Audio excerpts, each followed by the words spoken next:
예, 여러분 안녕하세요. 오늘은 지난번 제가 유튜브 영상에서 현대차 그룹의 그 순환 출자에 대해서 말씀드렸고 지배구조 개편에 대해서 말씀드렸잖아요. 지금 2020년 10월 14일에 정의선 회장이 취임을 했는데 지금 이슈는 뭐냐면은 이 정의선 회장이 지금 현대차 그룹에서 제일 중요한 현대자동차와 기아자동차의 지분이 별로 없어요. 오로지 지금 현대 모비스의 지분 7%를 보유하고 있을 뿐입니다. 그러니까 지난번 영상을 잠깐 요약해 드리는 겁니다. 그러면 지금 제일 많이 보유한 게 현대 글로비스라는 회사예요. 그거를 한 30% 보유하고 있거든요. 그러면 지금도 현대차 그룹의 문제는 이 모비스가 현대차를 지배하고 현대차가 기아차를 또 지배하고 기아차가 다시 모비스를 지배하는 순환 출자 구조라는 거죠.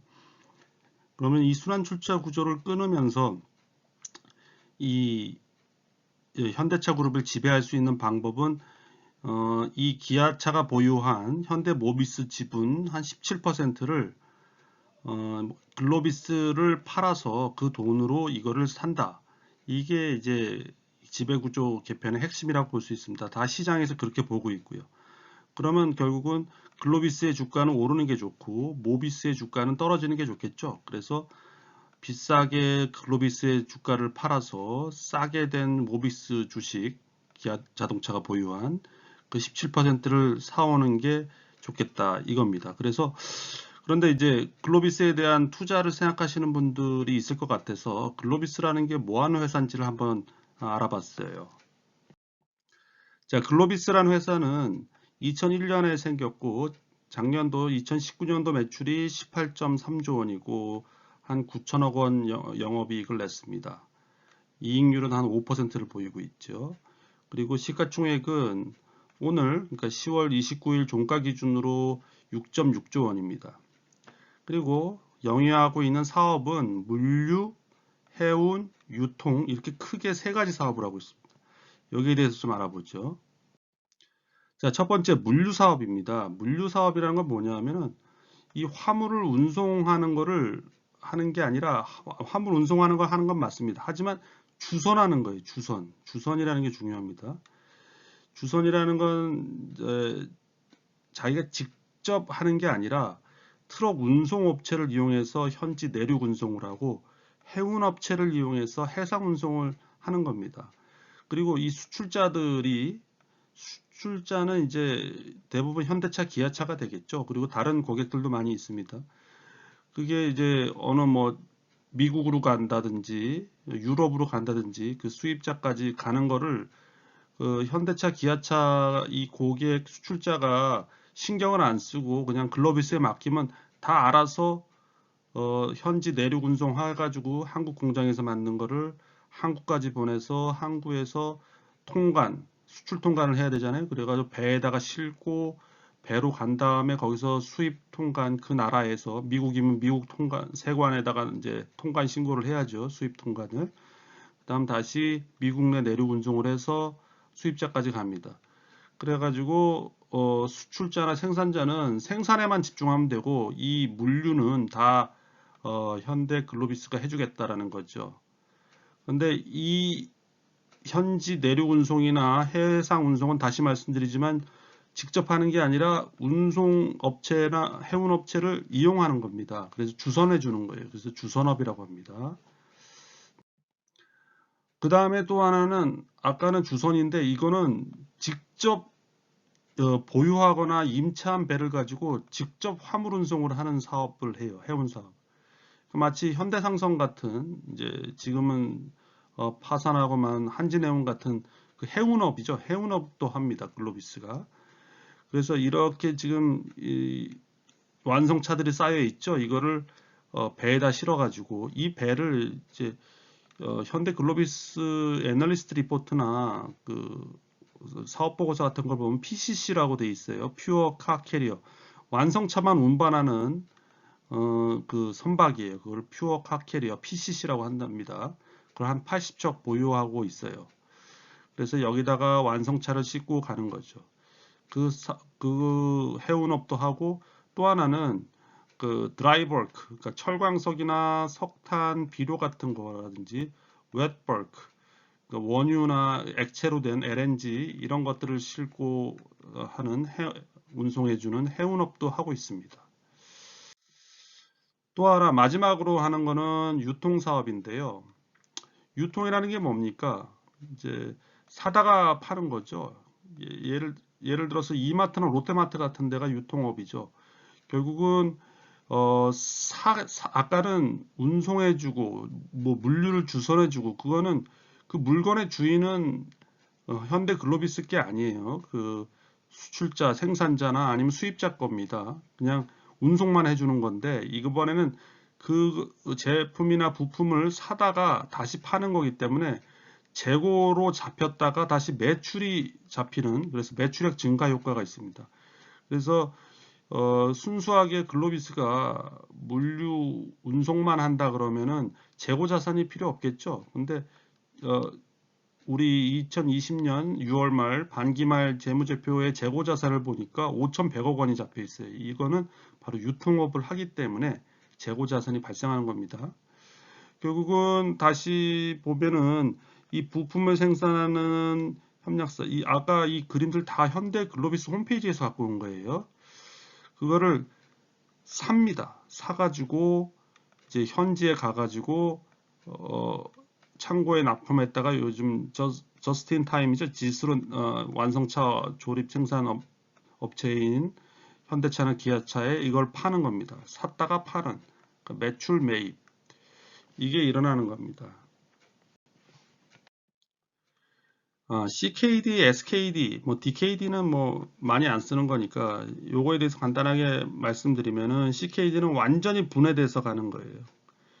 왜 완전히 분해해서 가면 좋은 점은 뭘까요? 그 부피가 작겠죠. 그러면 그 SKD는 세미 넉다운이라고 그래가지고 거의 대부분의 플랫폼 아니면 뭐 대부분 큰 덩어리로 그냥 분해해서 그 도착지인 뭐 어디라고 그럴까요? 뭐 체코슬로바키아나 이런 데 가면은 크게 조립할 게 별로 없어요. 그래서 도착지에서 그 나라의 경제적 효과는 이렇게 CKD로 갔을 때가 좋습니다. 왜냐하면 거기 가가지고 다시 재조립을 해야 되기 때문에 고용 창출이 일어나겠죠. 그 나라에서 뭐 미국이면 미국, 뭐 캐나다면 캐나다 이런 데에서 그렇기 때문에 그러면 관세가 적어요. 그래서 CKD는 여기서 보시지만 관세는 아주 낮고 그 수입지의 경제적 효과는 크죠. 근데 SKD는 가서 뭐 크게 조립할 게 크게 없습니다. 그렇기 때문에 수입지의 경제적 효과는 이렇게 좀 낮아지고 그다음에 관세는 좀 더 올라가는 거예요. 이렇게. 또 유통사업으로는 알루미늄이랑 구리를 사다가 팔고 있습니다. 그리고 유통사업으로 중고차 경매를 하고 있어요. 그 중고차를 사다가 경매 사이트를 해서 그 경매 사이트 이름이 오토 옥션이라고 해가지고 중고차를 사다가 파는 역할도 하고 있습니다. 그래서 현대글로비스의 과거 9년간 실적을 한번 보면은 2011년에 한 9조 하던 게 작년에 2019년에 18조로 하니까 2배가 뛰었네요. 그래서 꾸준한 매출 성장을 하고 있고요. 더 놀라운 건 영업이익률이 거의 5% 정도로 꾸준하다는 겁니다. 이거는 뭔가 제 개인적으로 봤을 때는 이렇게 꾸준한 영업이익률을 보일 수 있다라는 거는 뭐 이 업계 자체의 특성이기도 하지만 글로비스가 결국 고객들이 다 현대차, 기아차가 대부분일 거 아니에요? 현대모비스. 그러니까 뭐 어떻게 보면 뭐 좀 도와주겠죠. 그런 게 있을 것 같아요.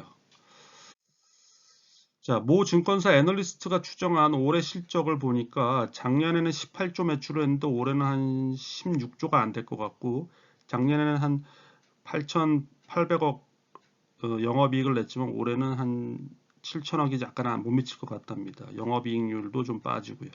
아마 코로나 때문이 크겠죠. 근데 내년도에는 작년 수준을 회복할 것 같다라는 겁니다. 그리고 반기 보고서를 제가 보니까 아까 물류, 유통, 해운 세 가지가 있다 그랬잖아요. 근데 역시 유통 부분의 매출이 비중이 큽니다. 왜냐하면은 재고를 사다가 팔기 때문에 매출이 증가하는 효과가 있다 그랬죠. 그렇기 때문에 여기에 매출 비중이 크고 그 다음이 물류, 그 다음이 해운 부분이라고 보시면 되겠습니다. 자, 주가 그래프를 보죠. 옛날에는 뭐 한 2만 원 정도 하던 주가가 33만 7천 원까지 갔다가 2015년이네요. 2014년, 15년. 그랬다가 지금 현재는 17만 7,500원, 시가총액 6.6조 원입니다. 지금 최근에 엄청나게 뛰었다가 다시 가라앉았죠. 저기 회장 그 이슈 때문에, 정의선 회장 취임 이슈 때문에.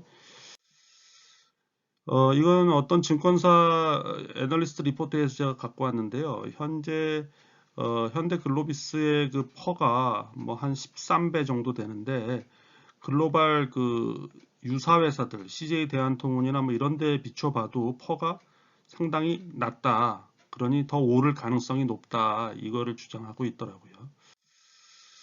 목표 주가를 보면은 증권사들이 보통 요걸 보시면 이게 이 빨간 선이 다 목표 주가입니다. 목표 주가는 뭐 한 몇 개월마다 한 번씩 상향하거나 이렇게 하향시키죠.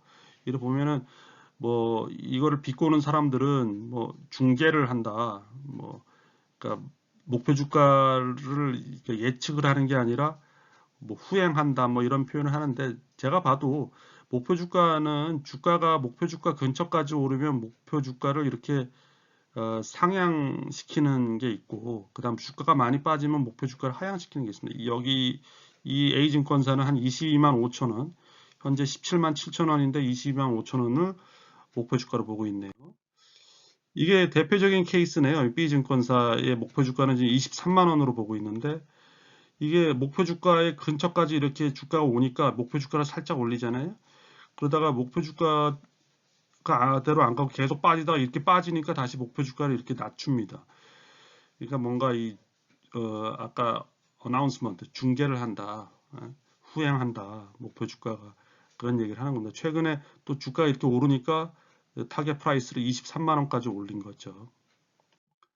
뭐 마찬가지로 이 증권사는 이 운송업체에서 제일 잘 나간다는 증권사하고 이분은 18만 원으로 보고 있어요. 그래서 딱 지금 현재 주가가 적정하게 보이네요. 17만 7천 원이니까요. 그래서 각 증권사들은 또 어떻게 밸류에이션 했나 봤더니 어떤 증권사는 이제 이 현금 흐름 할인법, 디스카운티드 캐시플로우 밸류에이션을 합니다. 현금 흐름 할인법은 뭐 간단하게 설명드리면은 미래 벌어들이는 이익보다도 미래 들어오는 이익과 현금 흐름은 일치하지가 않죠. 약간의 시차가 있습니다. 그리고 조정할 게 좀 있어요. 그래서 미래에 들어올 현금의 흐름들을 현재 가치로 할인을 합니다. 현재 가치로 할인하는 그 할인율을 WAC이라고 하는데 WACC 5%로 할인을 해가지고 현재 가치를 뽑아보면은 이렇다. 이거를 싹 다 더하면은 합산하면은 이게 얼마입니까? 이게 지금 10억 원 단위니까 8조네요. 8조고 거기서 그 순현금을 빼면은 순차익금이라고 표현하는 게 맞을 것 같은데 그러면은 이제 6.8조고 그러면은 유통 주식수로 나누면 18만 원이다 이러는 겁니다. 또 하나는 이제 Sum of the Parts Valuation이라고 SOTP Valuation 제가 이것도 유튜브 영상으로 하나 찍어 놓은 게 있는데 그것도 참조해 보시면 좋을 것 같아요. 그래가지고 왜냐하면 회사가 이 세 개의 사업이 각각 다 성격이 다르므로 거기에 각각 다른 P 멀티플을 적용을 해서 나온 가치가 있으면 그거를 다 더해 주는 게 8.3조가 나온다. 그러면 주식수로 나누면 주당 가치는 22만 5천 원이 나온다 이겁니다. 또한 증권사는 뭐 주당 가치 이건 전형적인 그 퍼 밸류에이션, 그 price to earnings ratio라고 그러죠. 퍼 밸류에이션을 했네요.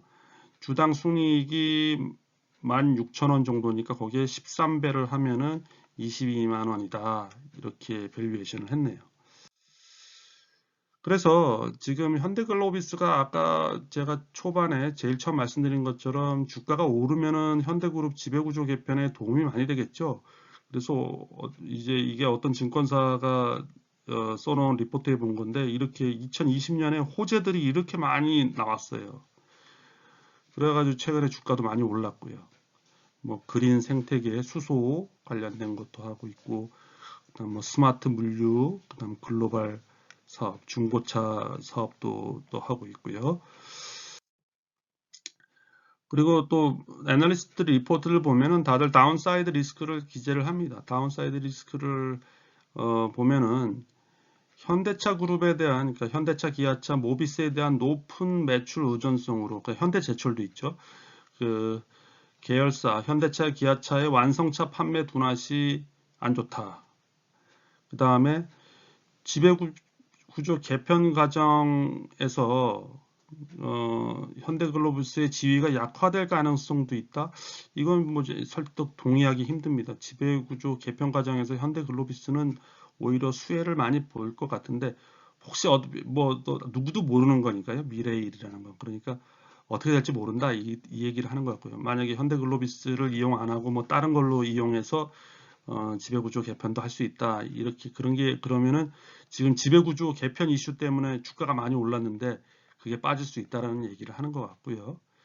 그다음 코로나19 확산에 따라서 그 물류가 차질이 물동량이 많이 떨어지죠. 그러니까 그런 것도 이슈다라는 겁니다. 그래서 오늘은 현대글로비스에 대한 기업 분석을 한번 해보았고요. 유익하게 보셨다면 구독, 좋아요 부탁드리겠습니다. 감사합니다.